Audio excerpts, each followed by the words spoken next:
అంటే నువ్వు నాకు చెప్పలే కదా, నాకు నువ్వు అంత ఇష్టం లేదు మే నాకు అంటే నేను వదిలేస్తాంటి. ఇట్లా ఇట్లా జరిగినాయి కదా లంజ మనకి. నీకు ఎప్పుడు చెప్పినా నేను తల్లి పూకలేనమాట నేను ఇచ్చిపెడతాను లంజ నువ్వు నాకు వస్తా నేను చెప్పినా లేదా ఒక కాలం అప్పుడే చెప్పినా నువ్వుకే కావాలి నీకే కావాలి నా యాత పెడితే లంజ. ఇప్పుడు నా మట్టిలో మీ అమ్మ మీ నాన్నకి చెప్తే నేను మట్ట కూడా లంజ. నాకు బూతులు తెప్పేద్దామే ఇందు. నువ్వు పెళ్లి చేసుకుంటావు ఏమని చేసుకుంటావు ఏం తగ్గించుకున్నావు నాకు తెలుసు. కానీ మీ అమ్మలకు ఒకే మాట చెప్పు, నేను పెళ్లి చేసుకుని నేను చేసుకున్నావు ఇప్పుడేమో ఇవన్నీ మానేస్తాలేమో లేదులేమో నేను ఎవరిని చేయలేమో అని ఎవరు చెప్పుకో కొంపలో. నువ్వు వాళ్ళ పేర్లు బేట పెడతా వీళ్ళ పేర్లు బేట పెడతా అంటే ఇంకా మట్ట తినేది మేము.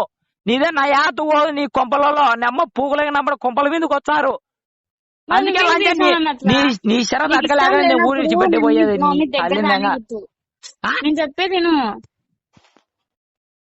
ఏంది నీకు నేను అంటే ఇష్టం లేనప్పుడు నీ దగ్గరికి రానికూడదు. నువ్వు చెప్పాలా నువ్వు అంటే నాకు ఇష్టం లేదు. నీకు ఒకటి చెప్పదునా నీ అమ్మ పుగులైన అమ్మటే నీకు ఒక కాలమే ఎప్పుడే చెప్పినా. ఏమి చెప్పినావు నేనంటే చేసేదాన్ని అట్లా దానికోసం. నువ్వు మళ్ళీ మడ్డ పెట్టినా మేజర్ నేను ఏంది ఇప్పుడు కాదే నీ అమ్మంగా నేను అక్కడ ఎప్పుడో పొద్దుటూరులో రోడ్డు పని చేసేటప్పుడు చెప్పినా నేను నీకు సంవత్సరం కిందటనే చెప్పినా.